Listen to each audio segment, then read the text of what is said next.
Welcome to this broadcast of the Witching Hour.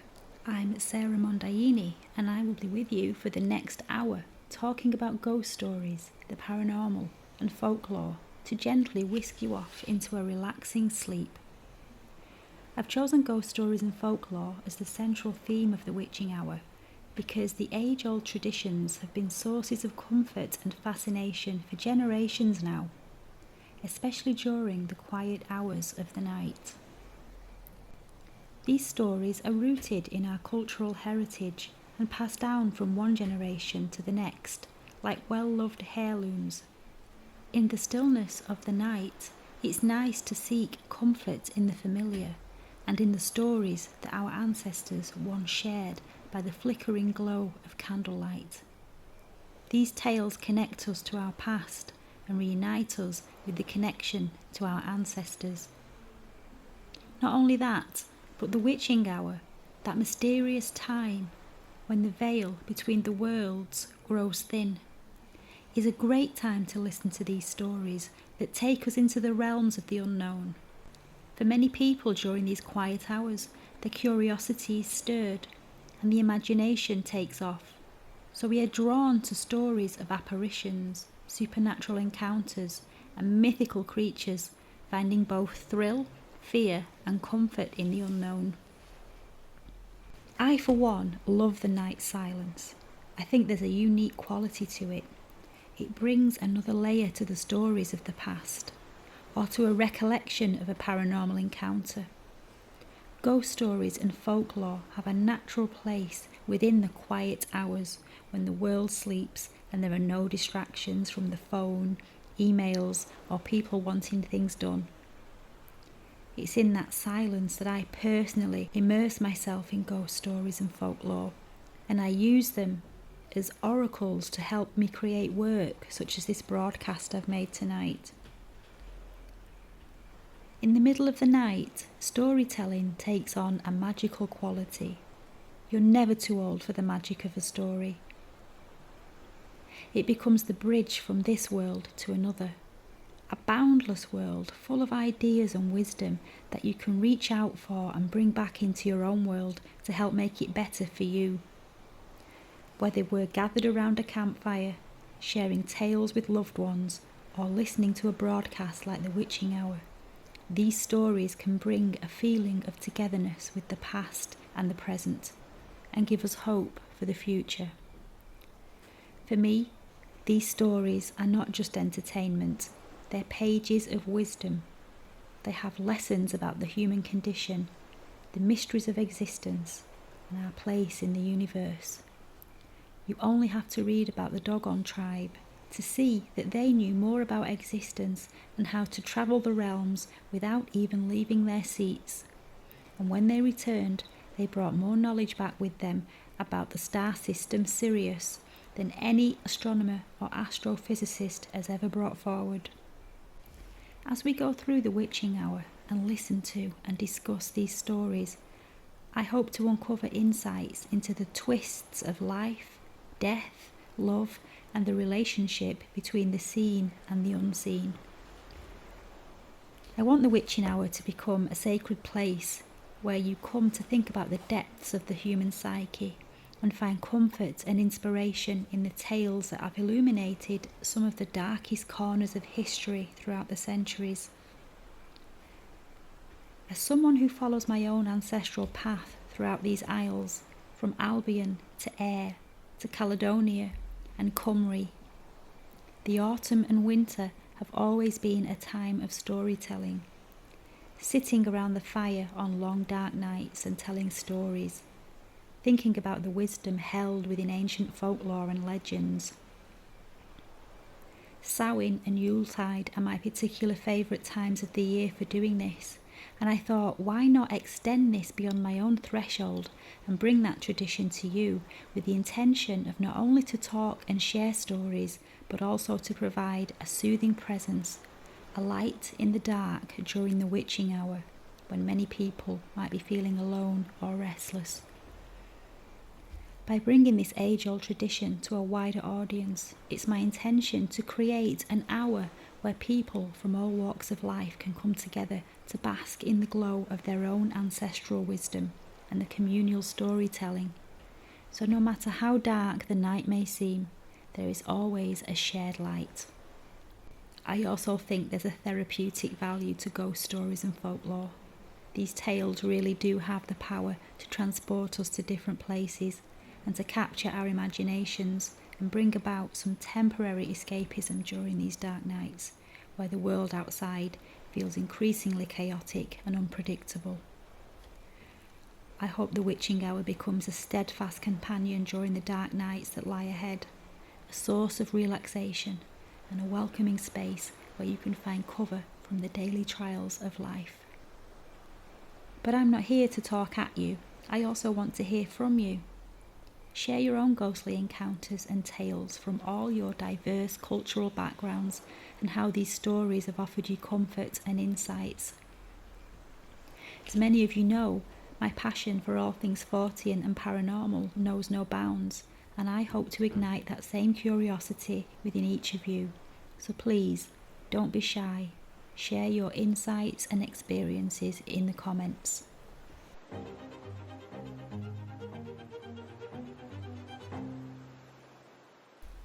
And now, as we settle into the witching hour, lean in a little closer and make sure the lights are dimmed and your blankets are pulled tightly around you. Because first off tonight, I'm taking you to the land of the Fae. Folklore and mythology often depict fairies as powerful and mischievous beings who inhabit the natural world. Leaving an offering is a sign of respect and acknowledgement of their presence, and it's a way of showing courtesy and avoiding offence. Fairies are known to be protective of their territory, and by offering a gift before entering a fairy realm, you are essentially asking for safe passage. In many folk tales, fairies are fickle beings who can be both helpful and vindictive. To ensure that you don't incur their wrath, it's important and wise to leave a gift as a gesture of goodwill, because failure to do so could lead to misfortune or even fairy retribution. It's believed that fairies may reciprocate your kindness by granting you favours or blessings. Offerings often carry symbolic meaning, and common offerings include food, milk or coins, and these items represent sustenance, hospitality and value. By leaving such offerings, you are symbolically sharing resources and goodwill. In regions with a rich tradition of folklore and fairy beliefs, leaving offerings in fairy rings is a long-standing cultural practice and is a way of preserving and honouring the Fae. Now, with all that in mind, let me bring you deep into the heart of an enchanting woodland with a real-life account of a man who stood on the borderland between this reality and somewhere else. The story begins with a man named Paul who has always been drawn to the solace of the woods. On this particular day, he set out unarmed, with nothing but his camera and a need for solitude. But little did he know that his usual routine visit to his favourite spot would lead him into a possible fairy stray, where something unseen played a trick on his senses and perception of time. An unexpected encounter, a strange wind, and a disorientation of a path he has walked hundreds of times before. Close to where Paul lives, there is a woodland area which he has walked numerous times, always armed with an ample supply of water and his camera. He set off on his regular journey towards the forest with the intent of going to his usual secluded spot for solitude and time to think. On this specific day, he arrived at around 8:30 in the morning and spent some time taking photographs. It wasn't long before he realised that the time was getting on, and so he decided to put his camera away and get on with the rest of his day. He told his wife he wouldn't be out for more than a couple of hours. Before leaving, he took one final glance around to take in the beauty of his favourite spot, and he was taken aback by an unexpected sight of a dust devil swirling its way into the clearing where he was sat. To his amazement, This miniature tornado was whisking a 3-foot twister of leaves into the air. Now Paul had heard tales of such occurrences before, but he'd never witnessed one until that particular morning. The sight was unusual, especially on a morning that was as tranquil as this one, which set him thinking as to whether it might indeed be the arrival of the fairies. He watched for a moment, and as the dust devil ran its course and dissipated, he stood up to leave. But as he reached for his rucksack, a strange sensation came over him. Despite the clearing appearing unchanged, there was an abrupt shift in the atmosphere which left an indescribable sense of eeriness. The thick foliage and surrounding bushes appeared outwardly normal, yet something felt different about them, almost as though it looked like the familiar wood, but it was in another place, another time. Within the clearing there was an entrance path, the same path where the dust devil had come through, and Paul tried to find the path, but he couldn't. He just wasn't there anymore, and he was stuck in the clearing with no way out.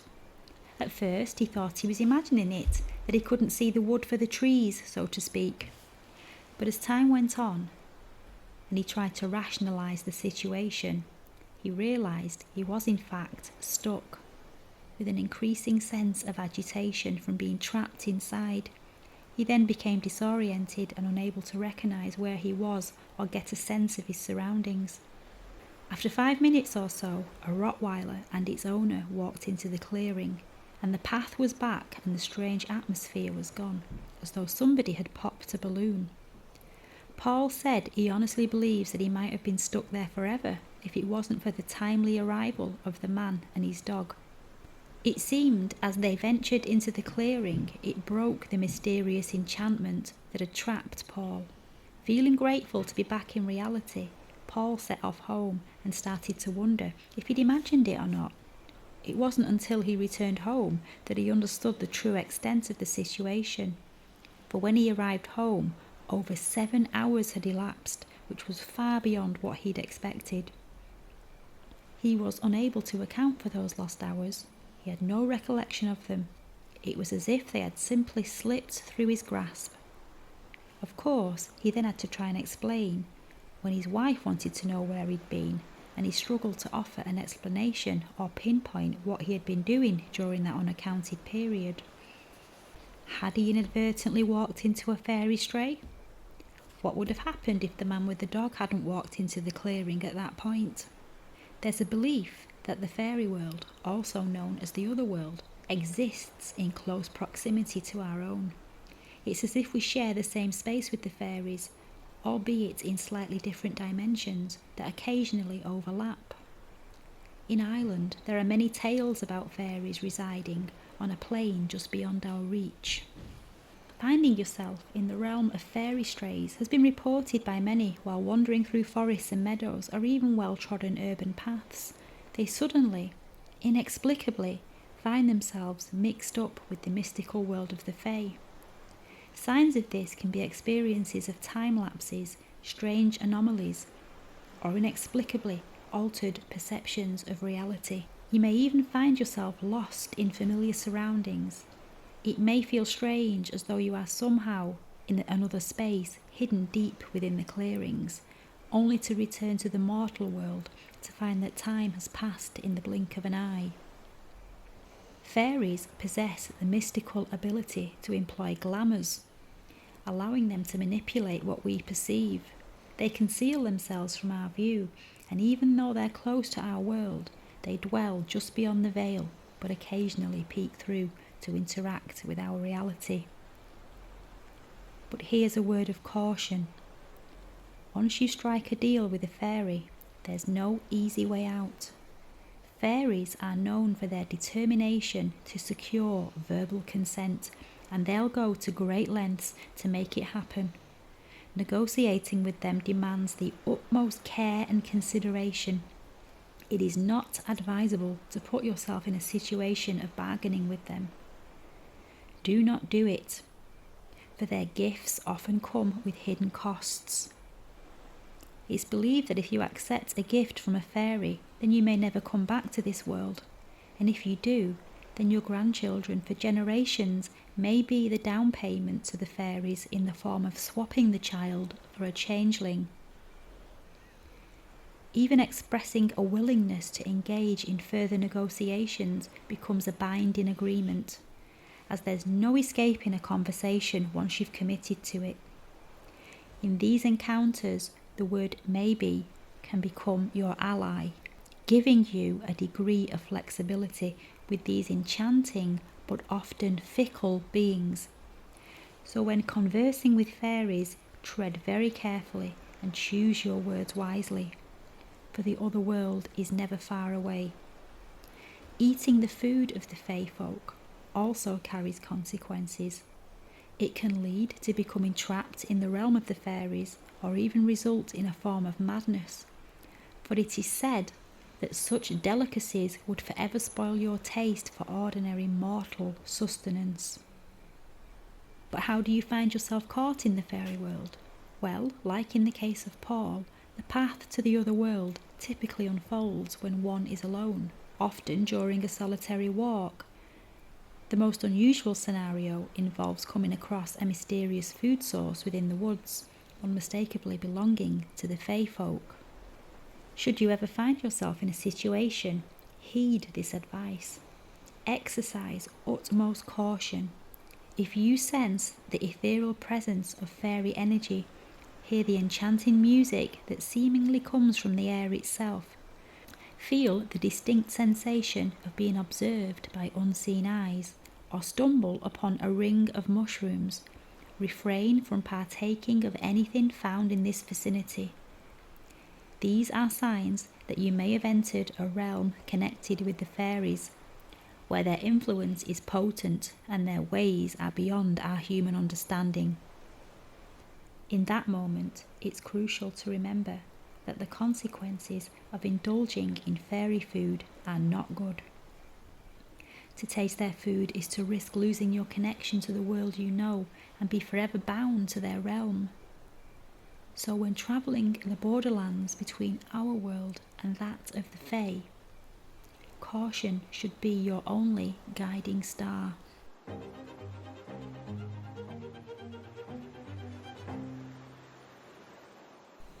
This hour that we're spending together is an opportunity to look at the unknown as a source of comfort and fascination. The fear of uncertainty lies in the shadows, but it's precisely within those shadows that we discover beauty and strength. Like the night, for example, covered in darkness, yet adorned with stars. The mysteries of our true reality gives us a chance to reflect and to find peace in the esoteric. Ghost stories and folklore hold secrets and lessons that can help get us through the uncertain world we live in. Opening your mind to the strange can open up all sorts of wonders, and in some cases provide wisdom on how to deal with situations we might find ourselves in. In the stillness of the night, there is a comfort to be had, and at the heart of the unknown, when the dawn comes, we shall see with a clarity that potential life-changing power of the hidden.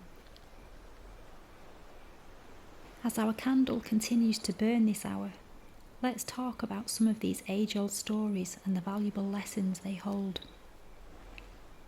My next story also comes from within the Isles where I reside. Legend says that sometimes the spirit of an animal form is the spirit of a mortal doomed to wear this shape for some offence he has committed while alive. There was a Reverend Hughes, a clergyman of the Church of England, who lived on the Isle of Anglesey. He was esteemed by his flock to be the most popular preacher of the last century, and because of this prestige, he was envied by the rest of the clergy. He was going out to preach one night when he came upon an artificial circle in the ground between Alnwick village and St. Elian Church. There a spirit in the shape of a large greyhound jumped against him and threw him from his horse. This experience was repeated on the next night, so on the third night he went on foot, and although wary of the situation, he now saw that the spirit was chained up. He came near to it, but just keeping beyond the reach of the chain, and he asked the spirit, "Why do you trouble those who pass by here?" The spirit replied that its unrest was due to a silver groat it had hidden under a stone when in the flesh, and which belonged to the church of St. Elian. The clergyman, being told where the groat was, found it and paid it over to the church, and the chained spirit was released. This is an interesting tale, especially from a hauntological perspective. It reflects on the fact that our actions can have consequences upon the geographical areas where they occurred. They can leave a psychic imprint upon the land, and these historic events of the past can and often do come back to haunt or affect the people who live there at the current time. Very often these hauntological aspects can manifest as poltergeist activity in a house built on land where wrongdoings have taken place. This very thing can become a self-perpetuating cycle, in that the stress from the geostress upon the land and the supernatural activity it can bring often has a negative effect upon certain people who now live in that area. Poltergeist activity in particular tends to feed off negative energy. As the entity draws upon the fear and sleeplessness of the current residents, it gains strength and amplifies its presence, causing even more distress to those living in the affected space. The heightened negative emotions, in turn, serve as a source of sustenance for the entity, fueling a cycle of fear, anxiety, and heightened paranormal activity. The story of the Reverend and the Phantom Dog not only looks at the interconnectedness of human actions and the environments in which they unfold, but it also explores the impact of historical events on the present. It serves as a stark reminder of the delicate balance between the physical and the metaphysical, and how the vibrations of the past can cast long shadows into our modern lives, affecting not only our surroundings, but also our well-being and peace of mind. In the latest Hocus Focus episode that's just aired, Thomas and I discussed the John Carpenter film, The Fog, and how that too has the hauntological aspect of the past coming back to haunt the present through the sins of the forefathers. They wrecked the ship and stole the gold, and so the town was cursed until the spirits of those who were wronged got their vengeance. In the story tonight about the ghostly greyhound actually being the tormented spirit of a man, and the path to salvation for his tormented soul was the stolen silver groat, the source of his guilt becomes the key to his freedom. Because of that guilt, his spirit was trapped, earthbound, and destined to roam around as a dog, trying to get the attention of somebody to help release him. However, because of his form, he scared most people away, only finding his longed-for release from his eternal prison when the stolen groat was retrieved and returned to the rightful owner. That ghostly tale may seem like an age-old folkloric story, but upon closer inspection, we see truths and hauntology.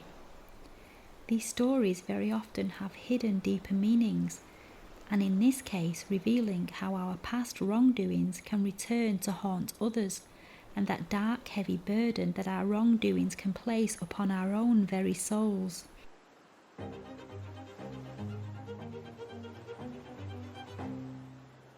I'd like to recount a personal story that illustrates how the supernatural can offer support in life's most trying moments. The woman at the heart of this tale is a dear friend of mine, and while she may be among our listeners tonight, I hold her privacy in the utmost regard. Therefore, to safeguard her anonymity, I'll be using an assumed name. If she happens to be tuning in, she'll undoubtedly recognise the story as her own, offered with the utmost respect and discretion. Last year, Susan endured an unimaginable ordeal that no parent should ever have to face: the heartbreaking loss of her 14-year-old son. Tragically, his untimely passing was a consequence of medical negligence on the part of his doctors at the hospital where he'd been receiving care. This devastating event shattered Susan's world forever altering the course of her life. She lives in another part of the country to me, and so all I could do was watch my dear friend from a distance, try to stay afloat in the grief that had swept her away. I saw her go through the harrowing stages of mourning, the initial shock, the overwhelming disbelief, and the searing anger that continues to linger to this day. In the face of such a profound loss, there were no words I could offer that could ease her pain, no actions I could take to mend her broken heart. All I could do was to provide heartfelt condolences and love as she embarked on this arduous journey of healing. A few weeks later, I was in the middle of clearing out my dressing table, and as I was rummaging through the items, I found a nearly full bottle of angel perfume by Mugler. It wasn't really a fragrance that I use often, and I debated whether to donate it to a charity shop or just dispose of it. In that moment, I got a clear image of Susan and her beloved son gifting her that very perfume, crystallised in my mind. Initially, I attempted to dismiss this mental projection and continue tidying up, but to my surprise, the image grew increasingly vivid and persistent, refusing to fade away. So I took a risk and contacted my friend, being very careful how I worded what I'd experienced. I told her that I had a full bottle of Angel that I no longer wanted, and that I had got the feeling she might like it as it was close to Christmas, and I didn't want to throw it away. I then said, I don't know why, but I think Chris wants you to have it for some reason. I sent the message and hoped and prayed that she wouldn't feel angry or offended by what I told her. She came back to me and said that this was in fact her favourite perfume, and before her son passed away, he'd been saving up his spends to buy her a bottle for Christmas, so that, and I quote, he could give her a bottle of happiness because he knew how happy that smell made her. In that moment, we both knew that even from the other side, Chris was determined to fulfill his heartfelt promise to his mother, and indeed he did. In that remarkable sequence of events, he ensured that Susan received her bottle of happiness, demonstrating his enduring love and devotion. So without delay, I arranged to send the perfume by a special delivery with tracking, because there was no room for error or risk. This gift was indeed precious cargo. When it safely arrived, Susan messaged me and told me that the fragrance provided her with an overwhelming sense of comfort throughout the Christmas season. She knew without a shadow of a doubt that her son Chris had orchestrated this touching gesture for her, granting her strength and healing from his place beyond.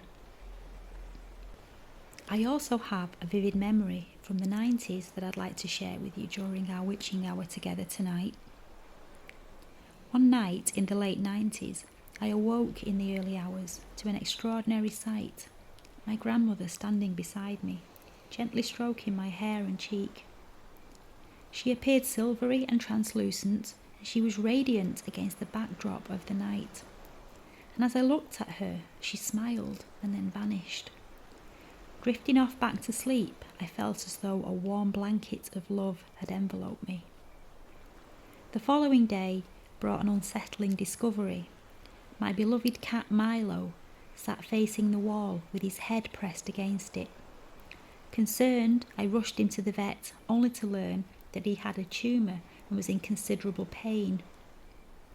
Regrettably, we had to make the difficult decision to let him go, and I couldn't help but believe that the visitation from my grandmother the night before was a source of comfort. It was as if she had come to collect Milo, ensuring he wouldn't be frightened, and this provided healing in coping with our loss. I firmly believe that encounters with the spirit world and unexplainable supernatural experiences can be profoundly beautiful, especially when they occur during times of great need. These occurrences need not instill fear. Much like how we exercise caution in choosing the people we allow into our lives and homes, it's equally important to exercise discernment in our spiritual associations. Genuine love and guidance from our ancestors or departed loved ones are distinctly different from the presence of lower level entities seeking to induce fear and feed off our energy. The authenticity of such connections can be felt, offering healing and support in moments of difficulty. So I'm eager to hear from you if you have any personal stories or anecdotes relating to spirit contact or supernatural experiences that have provided comfort during challenging times or helped you in solving problems. Please feel free to share your own encounters with the mysterious and the otherworldly. Once again, thank you for joining me on this hour-long journey of relaxing paranormal chat. It's just me sat here in the dark with my equipment and candlelight. I've got an old vanilla cupcake scented candle burning as I speak to you tonight, and it smells divine. With a video such as this one, I understand the importance of keeping the serenity of your listening experience, especially when you're winding down or easing off into sleep. That's why I've made a conscious decision to keep the Witching Hour content free from disruptive and oftentimes loud YouTube mid-roll ads, ensuring that nothing startles you from your peaceful state. Now, for those who share our passion for the extraordinary, I have a little reminder for you. Our Sunday night fortean show, Hocus Focus, with myself and Thomas Sheridan, now has merchandise available in our store. We have a good selection of clothing and mugs that allow you to show off your love of the show. Whether it's a t-shirt that sparks conversation or a cosy sweatshirt to keep you warm during our Sunday nights of high strangeness, our merchandise lets you proudly showcase your fascination with the unexplained. So while I take this moment to gently nudge your attention to our Hocus Focus merchandise, I hope you'll forgive this soothing spoken reminder instead of those intrusive YouTube mid-roll ads. With your support, we can continue to provide you with the fortean content you deserve. Thank you for being part of this community, and may your Sundays be filled with both high strangeness and comfort. It's a peculiar aspect of human nature that we often encounter individuals who have an innate need to rationalise everything in their surroundings. These are the people who, when confronted with the paranormal, exhibit a discomforting fear of the unknown, and the inability to provide a rational explanation becomes more unsettling to them than the paranormal event itself. We've all come across such individuals, the skeptics and debunkers, who emerge from the shadows when you share your extraordinary experiences. These individuals are driven by a steadfast commitment to skepticism and a relentless quest for logical explanations. When you recount your paranormal encounter, they seem to materialise out of thin air, almost as if summoned by the very mere mention of the unexplained. Their mission? To dissect, analyse, and if possible, dismantle your encounter piece by piece. In their quest to debunk the paranormal, they brandish the tools of reason, science, and critical thinking. They are quick to offer alternative, often mundane explanations, even in the face of overwhelming evidence to the contrary. To them, the supernatural is offensive, a realm of existence that challenges the very foundations of their limited worldviews. What's particularly fascinating is their unwavering confidence in their ability to explain experiences that they themselves have not witnessed. It's as if they possess an uncanny ability to provide an instant diagnosis without ever having examined the patient. They scoff at the idea of ghosts, UFOs, or other unexplained phenomena, relegating them to the realm of fantasy or delusion. However, beneath their skepticism lies a deeper psychological layer. Their need to rationalise the paranormal often stems from a fundamental desire for control and a fear of confronting the unknown. To them, the idea that the world is filled with mysteries that defy explanation is deeply unsettling. It shatters their carefully constructed framework of understanding. Yet, in their quest for rationality, they often overlook a crucial aspect of the human experience. the capacity for wonder, and the acceptance of the unexplained. While skepticism and critical thinking are invaluable tools, they must coexist with an openness to the mysteries that surround us. After all, the unexplained and the supernatural have been integral parts of human history and culture, providing us with a sense of wonder, awe, and humility. In the end, it's a delicate balance. Skepticism and rationality have their place, but so too does an appreciation for the unknown and the uncharted. In M.R. James's classic ghost story, "Oh Whistle and I'll Come to You, My Lad," the protagonist, Professor Parkins, encounters a mysterious and malevolent entity after blowing a whistle he found. As the supernatural events escalate, Professor Parkins is sceptical at first and rationalises the occurrences. However, as those supernatural encounters become more intense, he's forced to confront the reality of the situation, and he has to adapt to the terrifying presence. While Professor Parkins' story ultimately ends in fear and dread, his initial rational thinking and trying to understand the inexplicable leads to his eventual undoing. This just shows the importance of having the ability to adapt into the face of the unknown, even when the outcome may not be positive. We all inevitably encounter situations that demand adaptability. Just take a look at the last 3 years. When attempting to rationalise and comprehend the myriad of situations, rules and ideologies that have been thrust upon us during this time, one can't help but feel a sense of bewilderment, and so attempting to make sense of it all leads to more confusion at best and a profound misunderstanding at worst. People's attempts to normalise these perplexing circumstances eventually transformed into compliance with measures and directives unlike anything we've ever witnessed before in our lifetime.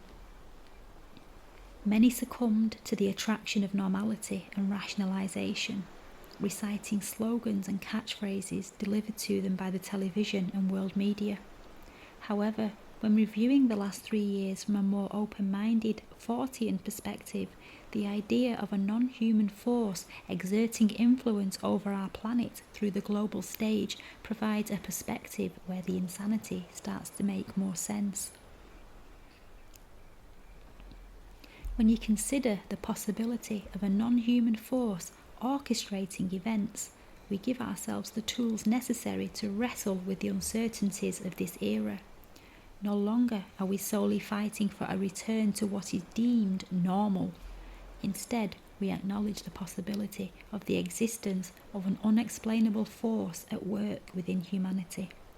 And in adapting to survive this apparent hostile takeover, we therefore avoid falling into the traps of madness and chaos that have taken so many away from us. Much like Professor Parkins, we must approach these changes with open minds and a willingness to adapt, even when the outcomes remain uncertain. Having an interest and understanding of the paranormal helps so much when we are faced with the mysterious. In the previous episode of Hocus Focus, we reviewed Shirley Jackson's book and subsequent film, The Haunting of Hill House. In that story, the character Dr. Markway is a paranormal investigator who assembles a team to investigate the reputedly haunted Hill House. Despite the eerie occurrences and unsettling events that go on within the mansion, Dr. Markway stays devoted to uncovering the truth. His ability to adapt is apparent as he confronts phenomena that defy rational explanation, and rather than retreating in fear, he goes forward, documenting and studying the unexplainable. His willingness to adapt to those supernatural events and accept the uncertainty again shows the importance of adaptability when we as humans are in the face of the mysterious and unknown. Situations that go beyond our understanding can often be overcome with an open-mindedness, a fortean compass if you like, to guide us through the uncertainty. Instead of recoiling from the unknown and denying its existence, we can choose to learn, to grow and accept that we don't have the answers to everything. There are more things around us that are unseen than are seen. And just because we can't always see things or refuse to acknowledge them, it doesn't negate their existence. There are unseen forces that shape our world that are as real as those that we can touch and see. And this is why I believe that ghost stories and folklore have a unique power to guide us through life's twists and turns, especially in situations that might knock the rigid rationalist sideways. These age-old tales are not flights of fancy, they are a treasure chest of wisdom, offering these insights into the human condition and in some cases life-saving lessons on how to engage with the mysterious, the unseen and the unknown. Another great example of how ghost stories can act as a guidebook through these uncertain times is the horror novella The Turn of the Screw by Henry James.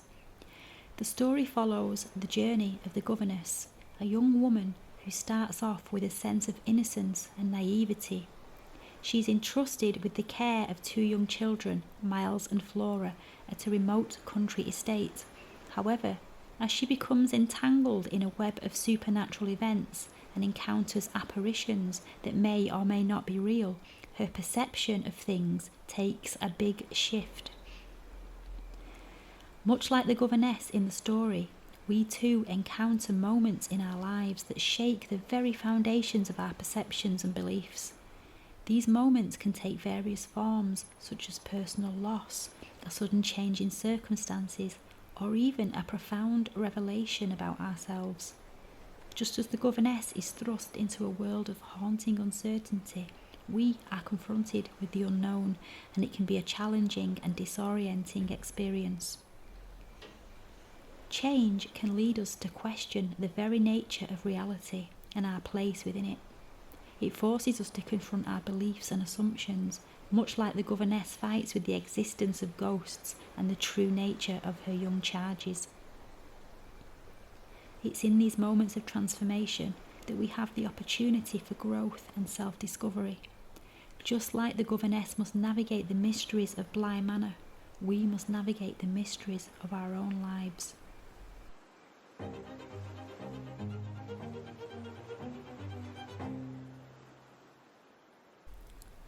As I carry on through the hour in this tranquil space I've created, I've got my flickering candle, the dogs are snoring, which you might be able to hear in the background, but it all adds to the ambience.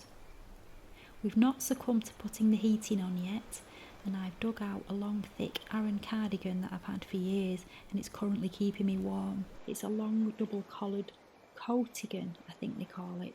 I don't know, I call it the radiator because it's so warm and cosy. I've wanted to put this witching hour video out for a while, but to be honest with you, I wasn't sure if I could command an audience by talking about stuff for a full hour. And if you've stayed this far, then thank you for that, and I hope you found the broadcast both interesting and relaxing. It's just me chit-chatting ideas and my thoughts into a microphone and bringing ghost stories and folklore into everyday life and providing nothing more than my own perspective of looking at them. Take what resonates from this broadcast and disregard what doesn't. There is no dogma here. Maybe on a future episode I'll go outside and light the fire pit, weather permitting that is. Perhaps I'll go into the woodland at the back of the house and record the audio there. I don't know, I've got lots of ideas for this, so I'll go with the flow and see where it takes me. As I mentioned earlier that I'm on my ancestral path, I bought a CD earlier in the week from a charity shop, and it was Madonna's Greatest Hits Volume 2. Anyway, it cost 50p, which is a bargain to say the least, but I was listening to it, and it was from the time when I thought she was at her peak, in the early to mid-90s. Anyway, the song Don't Cry For Me, Argentina by Tim Rice and Andrew Lloyd Webber came on, and as I was listening to the words, I realised that they were quite relevant to me being on my ancestral path. Now, the lyrics are as follows: Don't cry for me, Argentina. The truth is, I never left you. All through my wild days, my mad existence, I kept my promise, don't keep your distance. And as for fortune, and as for fame, I never invited them in, though it seemed to the world they were all I desired. They were illusions. They were not the solutions they promised to be. The answer was here all the time. I love you, and I hope you love me. That was profound for me, and I'd never noticed it before in all the times I've heard that record. I've been fortunate enough to be able to travel and even live in another country at one point, but I never felt settled. And then after 2020, when the world changed and I adapted, and I realised all I need and all I am is right here within these isles that I live in. The answer was here all the time, and it really felt like coming home. Gone are my desires to live in another country again, to be travelling abroad all the time, chasing success. They were illusions. They are not the solutions they promised to be.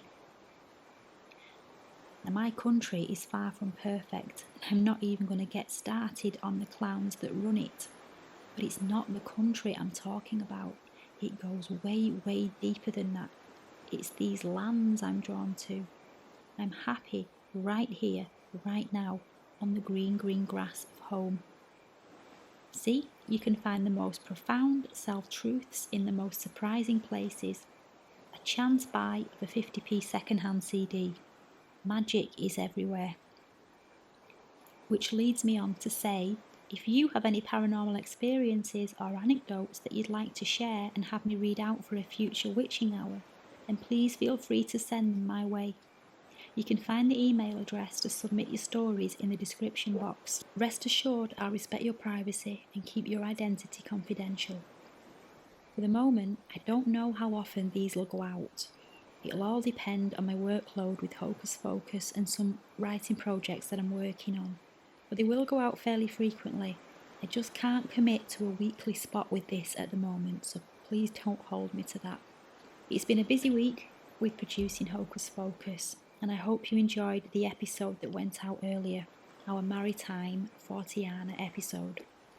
As we discussed in there, I do think the sea has the ability to glamorise those who spend lots of time on it.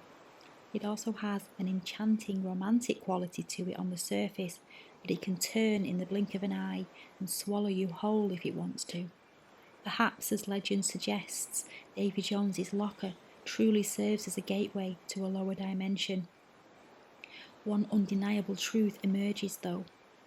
The sea appears to have a distaste for decadence and greed. Many of its unfortunate victims were once part of high society, as well as billionaires who embarked on that fateful journey in a toothpaste tube. The sea, it seems, does not favour the profane. So as our time together this hour draws to a close, I want to thank you for your company and wish you a peaceful night's sleep and a great week ahead. I hope the stories, insights and shared moments have brought a sense of comfort to your evening. But before you go, I'll leave you with some relaxing music and ambient sounds, so you can stay in this peaceful space for a while longer if you so wish, letting the night and the sounds wash over you as you drift off into a restful slumber. May your dreams be inspiring, and may you awaken refreshed and renewed. Until next time, take care, and I'll leave you with this quote from Leo Tolstoy. Just as one candle lights another and can light thousands of other candles, so can one heart illuminate another heart and then illuminate thousands of other hearts. Good night.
the fairies.